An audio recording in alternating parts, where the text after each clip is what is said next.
Estamos começando mais uma videoaula. Nessa aula a gente vai resolver mais alguns exercícios da parte de cinemática, misturando aí tanto movimento uniforme como uniformemente variável. Primeira questão.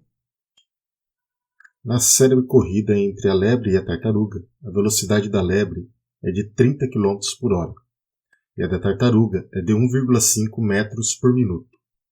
A distância a percorrer é de 600 metros.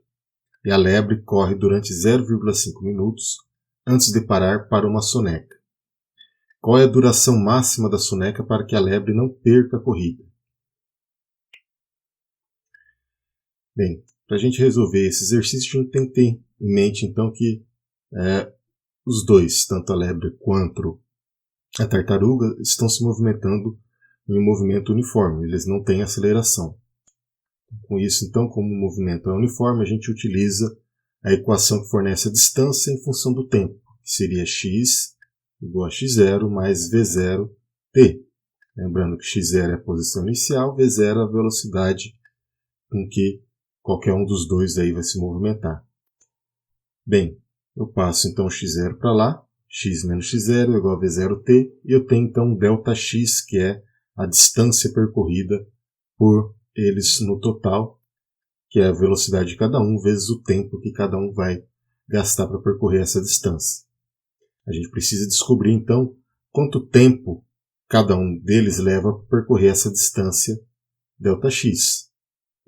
Para o caso então da lebre, a gente vai chamar esse tempo então de TL, perdão. TL então, que é o tempo da lebre, vai ser igual a distância percorrida, ΔX, pela velocidade da lebre, VL. Para a tartaruga, analogamente, a gente tem então o tempo da tartaruga, T maiúsculo, que vai ser então ΔX dividido por VT, que é a velocidade com que a tartaruga está se movimentando. Como a distância que foi dada para a gente, que é de 600 metros da corrida ali, ela foi dada então em metros, e a velocidade de cada um deles aí foi dado em unidades diferentes, a gente vai converter todas essas velocidades, tanto da lebre quanto da tartaruga, para metros por segundo. Então a velocidade da lebre, convertendo ela para metros por segundo, que é 30 km por hora, eu vou dividir por 3,6, vai dar 8,33 metros por segundo. No caso da tartaruga, a velocidade dela é de 1,5 metros por minuto, eu vou dividir então por 60, que vai dar igual a 0,025 metros por segundo. Convertido então essas velocidades, portanto a gente pode calcular o tempo que cada um gasta para percorrer essa distância de 600 metros. No caso aqui da lebre, o tempo da lebre vai ser então 600 dividido por 8,33, que vai dar aproximadamente 72,03 segundos. Para a tartaruga, temos então que o tempo dela é 600 metros dividido por 0,25, que vai dar um tempo então de 2,4 vezes 10 a quarta segundos. Portanto, a gente vê que o tempo da tartaruga para percorrer essa mesma distância é muito maior do que da lebre. Para que a lebre então não perca a corrida, seu tempo de soneca, somado ao tempo do percurso, deve ser igual ao da tartaruga. Então, o tempo da lebre mais TS, que é o tempo que ela vai levar aí dormindo, tirando a sonequinha dela, é igual então ao tempo total que a tartaruga leva para percorrer essa distância de 600 metros. Isolando então o tempo aqui da soneca, eu vou ter então o tempo da tartaruga menos o tempo da lebre, que isso daqui então dá para a gente 2,4 vezes 10 a menos 4 segundos, menos 72,03 segundos, o que vai dar um tempo de soneca aí de 2,393 vezes 10 a quarta segundos.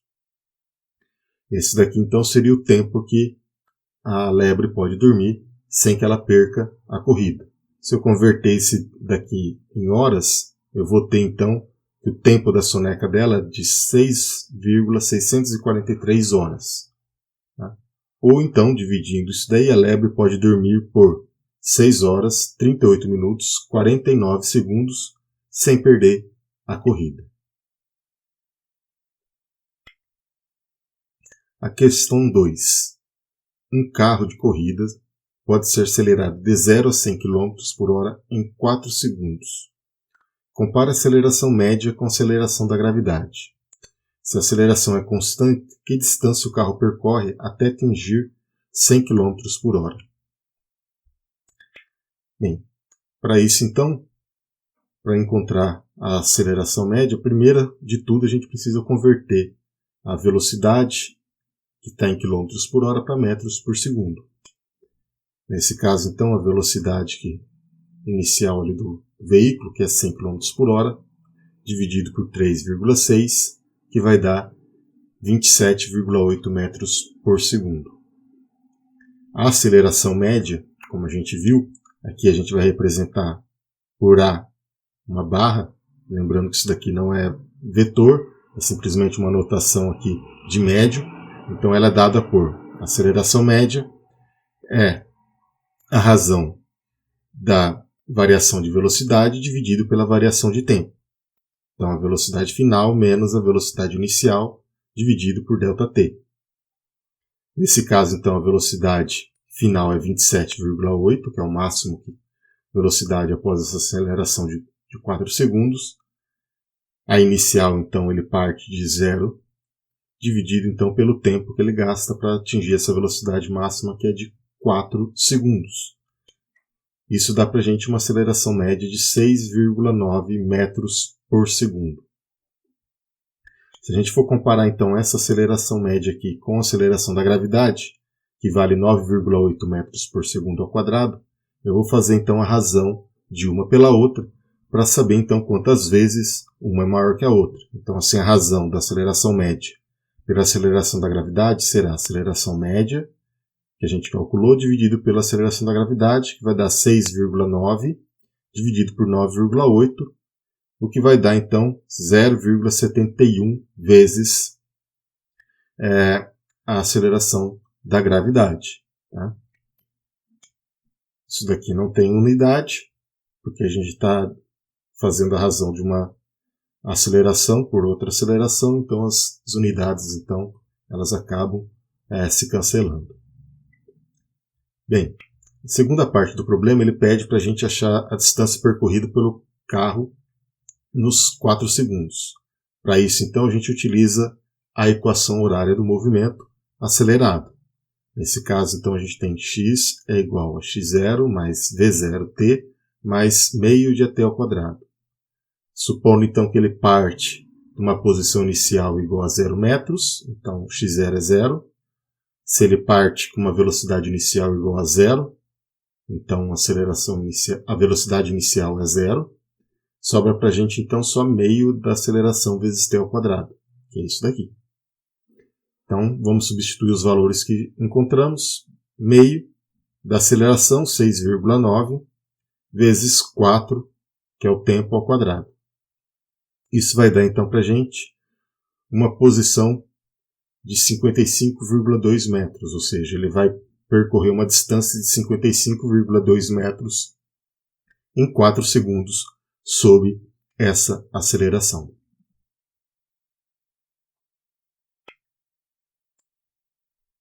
Terceiro exercício. O motorista percorre 10 km a 40 km por hora, os 10 km seguintes a 80 km por hora, mais 10 km a 30 km por hora. Qual é a velocidade média do seu percurso? Compare com a média aritmética das velocidades. Bem, para a gente encontrar a velocidade média, a gente então utiliza a seguinte relação. V médio vai ser igual à razão da distância percorrida pela variação de tempo para percorrer essa distância. Contudo, a gente precisa calcular o intervalo de tempo que cada segmento desse levou para ser percorrido. Tá? Nesse caso, então, a gente vai isolar aqui nessa relação, tá, o tempo para cada segmento. Vamos chamar, então, de ΔT1, primeiro intervalo, que vai ser a distância percorrida na primeira situação, dividido pela velocidade desse veículo. tempo T2, a mesma coisa, a distância percorrida pela velocidade na segunda situação, e o tempo T3 é a distância percorrida pela velocidade naquele intervalo de tempo. Isso então vai dar para a gente. O intervalo ΔT1 vai ser então 10 km, que ele percorreu a 40 km por hora. Isso daqui vai dar um tempo de 0,25 horas. O segundo intervalo de tempo, ΔT2, vai ser então 10 km, a distância percorrida, uma velocidade de 80 km por hora. Isso daí então dá 0,125 horas. E o terceiro intervalo de tempo, ΔT3, que é 10 km dividido por 30 km por hora, o que vai dar então 0,33 horas para percorrer essa distância. Isso dá para a gente então um tempo total de movimento aí do veículo, ΔT, vai ser ΔT1 mais ΔT3 mais ΔT3, ΔT2 mais ΔT3, que vai ser igual a 0,25 mais 0,125 mais 0,333, o que vai dar então um tempo total de 0,708 horas. Bem, para achar então a velocidade média, eu preciso então saber a distância total percorrida. Nesse caso, então, a distância percorrida em cada intervalo de tempo. Então, ΔX total vai ser ΔX1 mais ΔX2 mais ΔX3, que nesse caso em particular, como as distâncias são iguais, vai dar uma distância total de 30 km. Logo, então, para a gente calcular a velocidade média, vou pegar então essa distância total percorrida pelo tempo que ele levou para percorrer totalmente essa distância. Então vai ser 30 km dividido por 0,708 horas, que vai dar uma velocidade média aí de 42,4 km por hora. O problema pede então para a gente comparar essa velocidade aqui, média, com a velocidade pela média aritmética das velocidades. Então, para calcular a média aritmética das velocidades, vou pegar então, vou chamar de VM, que é a média aritmética, V1 mais V2 mais V3 dividido por 3, que são 3 velocidades distintas. Nesse caso, então, 40 mais 80 mais 30 dividido por 3, que vai dar para a gente, então, uma velocidade média de 50 km por hora. Assim, então, a gente verifica que a velocidade média é diferente da média das velocidades. Ela acaba sendo um pouco maior do que a velocidade média do percurso. Questão número 4. Um avião a jato de grande porte precisa atingir a velocidade de 500 km por hora para decolar. E tem uma aceleração de 4 metros por segundo ao quadrado. Quanto tempo ele leva para decolar e que distância percorre na pista até a decolagem? Nesse caso, então, a primeira coisa que a gente precisa fazer é converter a velocidade, que está em km por hora, para metros por segundo. Então, a velocidade do avião aqui, que era 500 km por hora, vou dividir por 3,6, que vai dar 139 metros por segundo. Bem, como no problema ele não foi dado tempo para a gente vai utilizar então a equação de Torricelli, que não relaciona tempo, só relaciona distância e velocidade com aceleração, e aí então a gente pode determinar qual que vai ser essa distância percorrida. A equação então define para a gente que a velocidade final ao quadrado é igual à velocidade inicial ao quadrado mais 2 vezes a aceleração vezes a variação do espaço, ΔX. Nesse caso inicial, como o avião aí parte de uma velocidade inicial igual a 0, então a gente vai atribuir o valor dela igual a 0. Como a gente quer encontrar então a distância percorrida, vou isolar então o ΔX, vai ficar então V ao quadrado dividido por 2 vezes a aceleração. Nesse caso então a gente tem 139 metros por segundo ao quadrado dividido por 2 vezes 4 metros por segundo ao quadrado. Isso daqui vai dar para a gente então uma distância percorrida de 2.415 metros até ele decolar. Bem, o problema ainda pede para a gente calcular qual que é o tempo para ele decolar. Para calcular então esse tempo de decolagem, a gente utiliza então a equação da velocidade com aceleração. Então a velocidade final é igual à velocidade inicial mais a aceleração vezes o tempo. Como a gente já falou, a velocidade inicial então dele é 0. Então a velocidade final é igual à aceleração vezes o tempo. Eu quero encontrar o tempo, portanto então eu vou isolar o tempo aqui e vou ter a razão da velocidade dividido pela aceleração. Nesse caso 139 metros por segundo dividido por 4 metros por segundo ao quadrado, o que vai dar um tempo, uma velocidade, que vai dar um tempo final de 34,75 segundos. E aí então a gente tem todos os parâmetros solicitados no problema. Veja bem que também a gente poderia resolver esse problema de uma forma diferente. A gente poderia, primeiramente, encontrar o tempo, visto que o tempo não depende de nenhum outro variável, a não ser aquelas que foi fornecida no problema, como a velocidade e a aceleração. E a partir então desse tempo, a gente pode calcular a distância percorrida.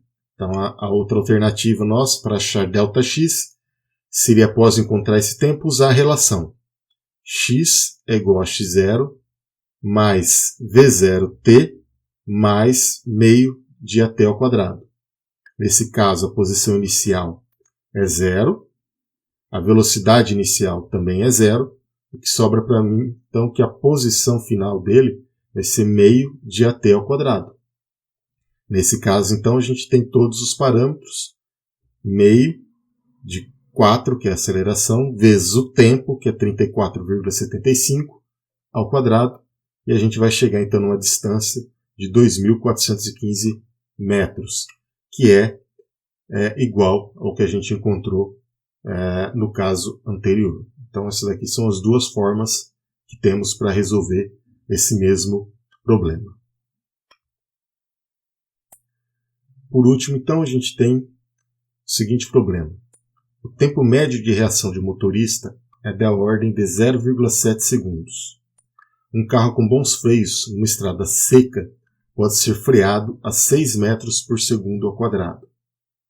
Calcula a distância mínima que um carro percorre depois que o motorista avista o perigo, quando ele trafega a 90 km por hora. Então, nesse caso aqui, esses 6 metros por segundo ao quadrado é então a aceleração. Nesse caso, como se trata de uma frenagem, então ele vai ser uma desaceleração, o que significa então que a aceleração tem um valor negativo nesse problema. Bem, para encontrar essa aceleração mínima, a gente tem que ter em mente então duas partes do problema. Tá? E para calcular essa distância, a gente vai levar em consideração então essas duas partes. A primeira parte, então, leva em consideração a distância que ele percorreu durante o tempo de reação. Ele então se movimentava com uma velocidade uniforme, que era 90 km por hora ali. Portanto, então, nesse caso, o movimento que a gente está levando em consideração aqui é um movimento uniforme. Logo, a equação horária para esse movimento que a gente vai considerar vai ser x1, que é então a primeira distância aqui percorrida na primeira parte do movimento. Vai ser x0 mais v1, a velocidade então nesse instante, vezes o tempo. Nesse caso, então, a velocidade v1 é de 90 km por hora, que convertendo ela para metros por segundo vai ser 25 metros por segundo. Assim, então, eu tenho x1 menos x0, que é igual a v1 vezes t. x1 menos x0, então, é ΔX, é a distância percorrida na primeira parte do problema, com movimento uniforme, vezes a velocidade, 25 metros por segundo, por 0,7 segundos, que é o tempo. Isso daqui, então, vai dar uma distância percorrida de 17,5 metros durante, então, o tempo de reação do motorista. A segunda parte, então, leva em consideração o tempo que ele passa freando, que é, então, a segunda parte, a distância percorrida durante a frenagem. Nesse caso, então, o movimento é considerado um movimento acelerado, uma vez então que a velocidade dele está sendo reduzida, então eu tenho uma desaceleração ou então uma aceleração negativa. Nesse caso, então, a equação do movimento pode ser dada por v ao quadrado igual a v0 ao quadrado mais 2 vezes a vezes ΔX. Eu estou utilizando novamente a equação de Torricelli, porque nesse caso aqui eu não tenho o tempo que ele levou para produzir essa desaceleração de 90 km por hora até zero. Então eu só tenho a velocidade inicial e a velocidade final e a aceleração desse problema. Nesse caso, então, a velocidade final dele vai ser 0 metros por segundo. Então, substituindo, eu tenho 0 ao quadrado, que vai dar 0. A velocidade inicial, que é 90 km por hora, nesse caso, 25 metros por segundo ao quadrado, mais 2 vezes a aceleração, como ele está frenando, então essa aceleração aqui é negativa, menos 6 metros por segundo ao quadrado, vezes ΔX. Isolando então ΔX, eu vou ter menos 625, que é esse 25 ao quadrado aqui passando aqui para a esquerda, dividido então por essa aceleração aqui, que é menos 12, o que vai dar então ΔX de 52,08 metros. Então essa daqui é a distância que ele percorre desacelerando de 90 km por hora até 0 km por hora. Nesse caso, então, para a gente ter a distância total percorrida, ΔXT, que é a distância total percorrida, então vai ser ΔX1 mais ΔX2, que vai ser 17,5 metros mais 52,8 metros, que nesse caso, então, vai dar para a gente 69,58 metros. Então essa é a distância total que ele vai levar para percorrer, que ele vai percorrer até parar. Então, minimamente o carro irá percorrer no mínimo 69,58 metros até parar. Então, essa daqui já é mais uma sequência de exercícios para vocês entenderem como que se aplica as relações que desenvolvemos em aulas anteriores. Tá? Eu espero aí que vocês tenham compreendido. Eu vou deixar aqui mais mais 2 links aí para vídeos, para que vocês possam recorrer aí caso tenha alguma dúvida de onde veio essas relações. E caso tenha alguma dúvida, não deixe de entrar em contato aí para que a gente sane essas dúvidas aí o mais rápido possível antes da prova. Agradeço vocês aí mais uma vez e a gente se vê na próxima aula.